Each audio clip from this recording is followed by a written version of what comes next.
When we die, our soul departs from our body. And the soul goes on a journey that has many stages to it.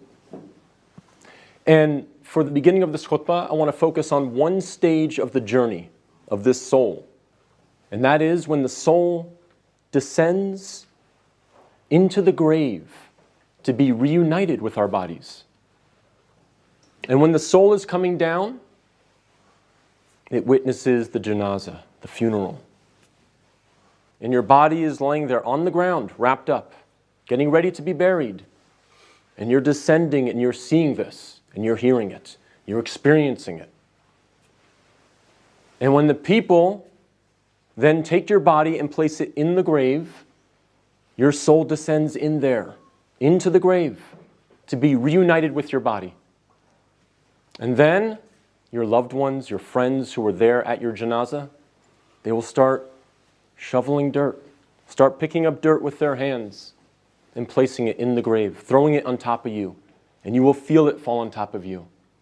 And they will do this until you are completely covered up. And you will be there in the grave, covered up, and you will have consciousness. You will be alive. Not physically, obviously, but your soul will experience this. And then after your family makes some du'as, and they say some nice, kind words about you, they'll walk away. They'll leave. And you will hear their footsteps, as the Prophet, peace and blessings be upon him, said, that you will hear their footsteps as they walk away. And you will be there alone, in the grave, by yourself. Darkness, silence. What happens at that point? Two angels come to you, Munkar and Nakir. And they ask you three questions. Perhaps the most important questions you will ever be asked, and the three most important questions you will ever answer. And those questions are, what is your deen? Translated as, what is your way of life or your religion?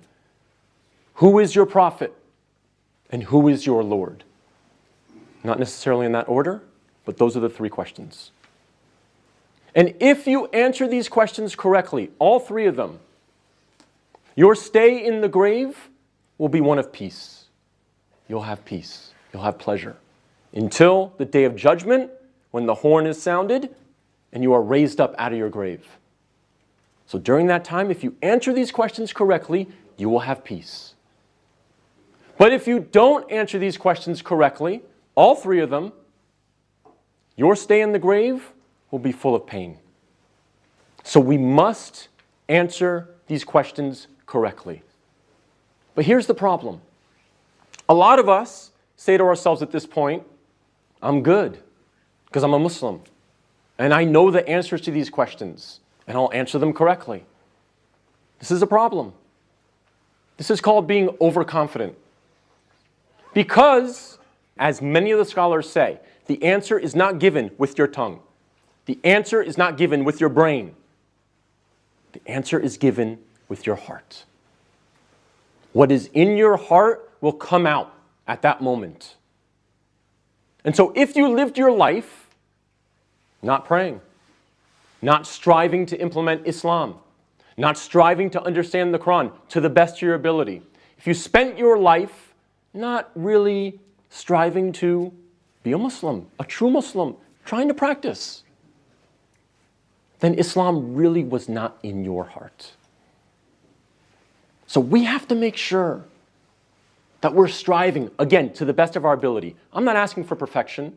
I'm not asking for scholars. I'm not asking for you to be of the best character like the Prophet, peace be upon him, but we must strive for it. So that on that day, when these angels come to us and they ask us these questions, what is in our heart will naturally come forward. The answers, the correct answers, will come forth.